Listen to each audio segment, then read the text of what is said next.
that day I live in a dream.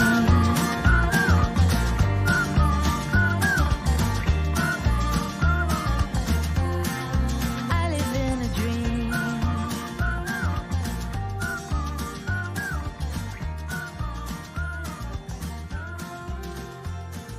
Baby, you're my angel. All right, welcome to Only Trying to Help, the podcast where we try to help you be helpful to other people.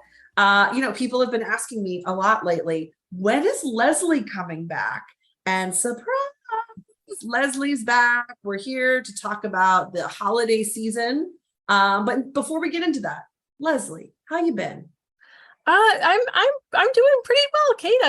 I added a new little one to the bunch. So now I can talk about having kid plural. And I'm deep in baby and 4-year-old life over here. So that's wonderful and stressful. So but I'm really glad to be back, and thanks for having me. Leslie is joyfully growing her family and got her hands full with a new one and a 4-year-old. I suspect things haven't settled. I think I have a couple more years until settled may happen. In fact, this morning I mentioned to my husband, oh yeah, well, maybe that's something we can think about when the kids are like 10-ish. So that's my expectation, that chaos will be that's how life is right now. And we just have to embrace the chaos and understand it, that it is a stage, and stages come and go, and before we know it, we'll be like, where are our children, and adopting dogs or something to fill the gap. So Time definitely flies. And on that note, you and I started speaking about getting together for a season 8 episode maybe months ago. I'm not sure when we first started talking about this. And here we are recording this, which will air sometime around the Thanksgiving, Hanukkah, Christmas holidays. And I thought, we normally talk about gift giving, but we decided to sort of broaden this. And I think maybe there's some value in talking about this holiday season more generally. Even though I absolutely love the holiday season in November and December and even early January, these holidays aren't happy for everyone. And one of the things I wanted to ask you as we get started on this conversation is why is it that those November, December holidays are so emotionally complicated for people? What do you think about that? oh, it's the most wonderful time of the year, so no pressure. Right? I think everything just amounts to there's just so much focus on loving each moment, and recreating the moments from childhood, and honoring those who have left us, and honoring our childhood memories and making new memories, and those memories better be good, dang it. There is so much pressure for perfectionism, like finding the perfect gift or taking the perfect photo for the perfect holiday card or putting your lights up in the perfect way. And then this pressure, I think, on parents to create this Christmas for your children that you had as a child, or an even better one than the one that you had as a child. And these high expectations, I think, set us up for a lot of disappointment. Yeah, I mean, it's a great way to get your hopes dashed, and to if I think maybe not just your hopes dashed, but feel less than. I think what do they say? They say comparison is the thief of joy, and or something along those lines. And I think that we're constantly comparing ourselves to the year before, and the decade before, and that time in 1987, and grandmom, and also the neighbors, and that person who I took a class with in the year 2004, and we're Facebook friends for some godforsaken reason. And why does she have a mansion? And and all those things, even if that, like, none of those are any particular trigger to you, they all add up. And I think that it's so exciting and frenetic, and things go so quickly. You see the commercials start, the toys in stores. We have had a Christmas list going since September in our house. Mainly because my son does not understand why birthdays come but once a year, and his is in April, and he has big feelings about why he hasn't gotten any presents recently. There's a lot there. Theo's going to have to learn to sit tight for sure. But I think social comparison is a big part of this. Like, you might have even had a perfectly lovely holiday photo with your family and their matching pajamas, and the dogs got matching pajamas, and we're all happy with it until you go on Facebook and you see that someone else has a better one. And there's some disappointment there.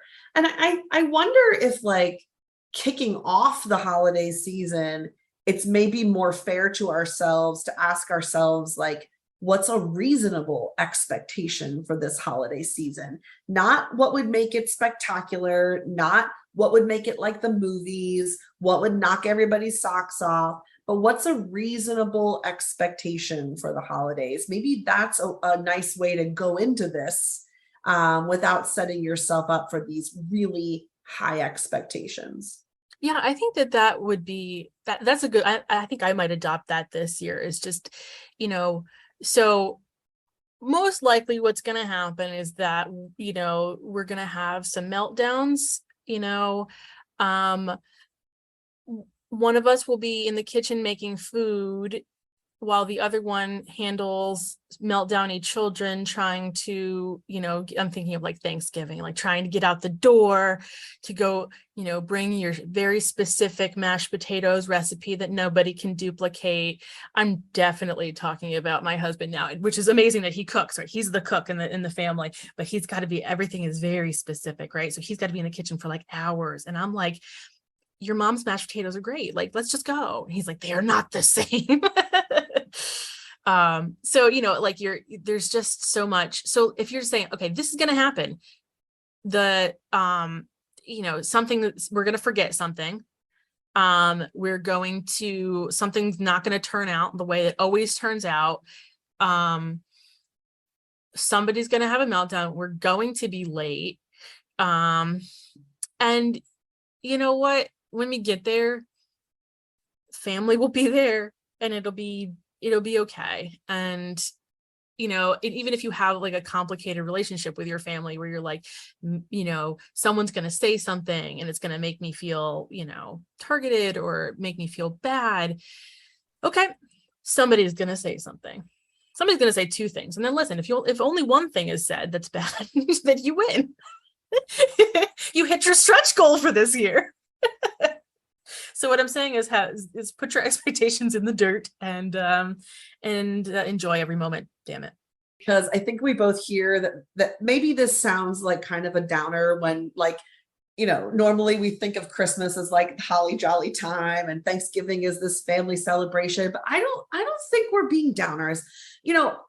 Leslie, that I do a lot of work around like abuse and violence and trauma, and people in that world are accustomed to doing something called safety planning. And you plan, you prepare for things that might come your way that could be unsafe perhaps.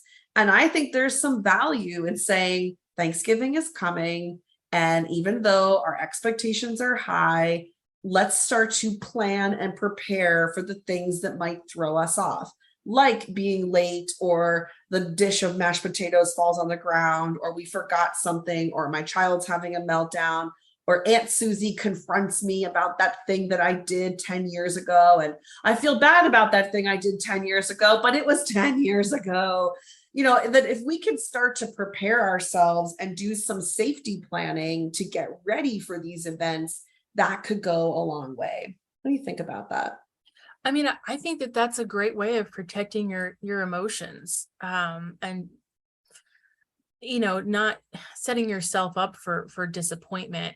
But also, I think you don't want to go into it being like, Aunt Susie's gonna do it. All right, Aunt Susie, bring it. I'm ready. Yeah, I messed up 10 years ago. I had one too many figgy puddings, and and I don't know what a figgy pudding is. Um so I feel like there's two ways. There's like one, going in feeling serene and like it's going to happen, it's going to be messy, there's going to be good parts, there's going to be bad parts, and it is what it is. um and then some people I feel like might be like, dun, dun, dun, dun, dun, dun, dun, dun, dun, dun. And so like, you're like doing shadow boxing, being like, I'm ready, bring it. And then you're like, is that a good feeling, a good place to start anything? For some people it might be necessary, but I don't know if I would emotionally like to be there. No. First, before I respond in more depth, I want to say, living in Philadelphia, I appreciate that you can just sing a song and I know what you mean. So the Rocky theme song was helpful there. But no, I'm not suggesting that we go like armor on, helmet on, ready for battle. It's more like, okay, I'm going to Thanksgiving. And if Aunt Susie brings up that thing that happened many years ago, my decision right now in my calm brain is to not follow Aunt Susie down that path. It was a mistake with a lesson, not a life sentence. And I will nod and smile and thank Aunt Susie for coming. And then I will go find the pumpkin pie and enjoy a piece. That is my safety plan for going into this event, that I will not follow this person down a path that I don't want to follow them down. I think that's a really good a really good thing. And I think I'm reflecting to a couple people I know who have really complicated family relationships, and they desperately want to have better relationships with their family, but they go in and it's like replaying that time that they were 6 and they stuck their finger in the cake and ruined the birthday, or whatever the case is. So, for those people, I feel like make yourself your little boundary. Like, okay, Aunt Susie's probably going to say this. Cousin Benji is going to remark that my green bean casserole does not hold a candle to great grandmoms. And I know those things are going to happen. And I'm just going to say, like, this is what I will say. Oh, and then I'm not going to discuss this anymore. And then have in your pocket kind of maybe a list of things that you could talk about that are not divisive. But make the decision in advance. My decision right now, before I'm even there, is like, these are the conversations that I'm willing to entertain. And these are the ones that I'm going to smile and ignore and pretend are not happening, because it's not good for me or good for anyone to follow that down. I also think, in a world now where we are so divided, how many times have we said that on the podcast? But in a world where it feels like there's one side and the other side, Thanksgiving, Christmas, Hanukkah, these holiday get-togethers with families tend to feel like breeding grounds for a standoff. And part of what happens is some of us feel so obligated to our own quote unquote team. Like, if I go into this thing and I hear something that someone on my side wouldn't like, then I have to stand up and confront it and do something about it. And, one of the things that I think can also be helpful is to make a decision in advance that maybe you're not going to confront every little thing that irks you. It is your holiday too. You deserve a chance to laugh with your cousins and have a good time. And does that mean that you might let a couple things go? I think, yeah, you might let a few things go. Not everything needs to be confronted when you too deserve a holiday. You too deserve a chance to laugh with friends and family. Am I saying you let everything go? Nope. There are some things that are going to make you say, nope, I can't handle that. I'm going to stand up for what's right here. And you'll have to make those decisions about when you're going to stand up and confront an issue, and when you're going to say, you know what, I deserve a holiday where I'm not fighting the whole family. You are not the PR person for every celebrity or politician who has committed a harm. You don't answer for them. Just because you like someone's music and they did something awful doesn't mean at your holiday get together, you have to explain to your whole family why you still listen to their music. Leave that to their PR person to handle. You enjoy your holiday. You deserve a holiday. Yeah, I think that, for people who have those relatives and friends who are always going to kind of try to rib them about those types of things, and I think we all kind of have somebody that we know is going to say something aside, and they're just going to look at you like, are you going to take the bait? Are you going to provide the entertainment for this year's Christmas dinner? Thank you. And I think you can just say, yeah, I know, like I thanks for remembering that I like that artist. There's a lot going on, and you know what? Today is a day I really just want to spend with my family. So let's talk about it another time. And I think that goes with, for politics and things like that, where it's not like they're waiting to, say grace before carving the turkey, but first you need to underline why you supported which candidate. No. I just, that's not a great feeling. And I think it's just it's good to have a couple of lines to practice, like you were saying, those plans of, what do I do? Where's my get out of jail card? Because I'm in jail. Someone has locked me in a corner. Somebody had said something about the way I style my hair, or the way my kid doesn't know how to tie his shoes, or whatever the case is, and I'm feeling escalated. And I think that's why, like, things can get so heavy during the holidays, because then all of a sudden your ancestors are behind you, looking, weighing, like, how are you creating the magic of this holiday for your family, and you better not mess it up. And that feels really hard for people. So I think, like, having a couple of lines of, like, hey, like, this is my get out of jail free card, like, hey, thanks for, I hear your passion. Let's talk about this another time, might be really helpful, especially if somebody's going to come to you and they're going to, they're going to bring something to you, serve it up, and see if you engage. We've maybe said this many times in different ways, but preparing yourself. You can't prepare your whole family, but you can prepare yourself. And maybe have a little conversation with yourself before you go into any November, December, January holiday gathering. And in that conversation with yourself, you could ask yourself, what are my little sensitivities right now? You know what? I'm feeling sensitive that I've been out of work, and I'm afraid people are going to ask me what I've been doing with my time, or why I haven't gotten a job. Okay, let me write that one down. Work. I'm a little sensitive that I'm 40 and I don't have a child. They're all going to ask me, when am I having kids? Or if it's too late for me to have kids. Let me write that one down. I'm a little sensitive that I've put on some weight. I'm afraid my family is going to ask me or mention that I've gained weight. And maybe just take note of, like, all right, so I'm feeling a little sensitive about these things. Some of these things might come up. How would I like to handle them? And just get yourself prepared, not in a way, like you said earlier, like shadow boxing. You don't have to prepare like Rocky, but prepare like, what would make this still a joyful holiday for me, even if and when these things come up? How can I protect my holiday when these things come up?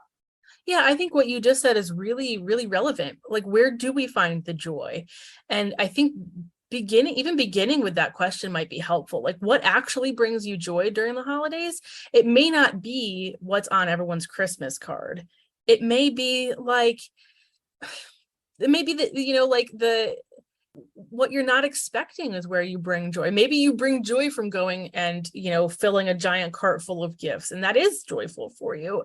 And maybe you bring joy, you find joy in the silent moments, in between things. And that's all valid. So I think figuring out where you find that joy, and, maybe focusing some more energy on engineering those moments, could be helpful. Because I think the holiday season, there's a lot of stress on there, but I think we just talked a lot about what we should do to prepare ourselves for the worst. But like, what are some things that we can do to find the joy? And that's maybe another part of that plan is like, how will I plan for making sure that I can notice those joyous moments and that they don't pass me by? I saw something, a person said, instead of wishing people happy holidays, maybe we can wish them a gentle holiday. And I was like, oh, that is so nice. Because a gentle holiday can also be happy, right? We're not saying there's anything wrong with happiness. I'm not against happiness. I'm just saying, for all people, the holidays aren't always entirely happy, but maybe they could at least be gentle. Maybe they could at least not feel harsh. Yeah, rough. Yeah, like I would absolutely wish that for everybody, that they don't feel panicked as they are, piling in the car to get someplace on time, that they don't feel, the pressure of generations past to do things exactly right. And you don't feel like you have to do things exactly one way for your kids to make memories. So yeah, I think gentle that's kind of a key word for me. Just remember to be gentle, because you're going through stuff and everyone else is going through stuff. And so let's just be gentle to ourselves, and maybe even be gentle to each other. That can help too. I think we ended on that note then. We say, we wish you a gentle holiday. Thanks, Leslie. Thanks for being here. Thanks for having me, Kate. It was great.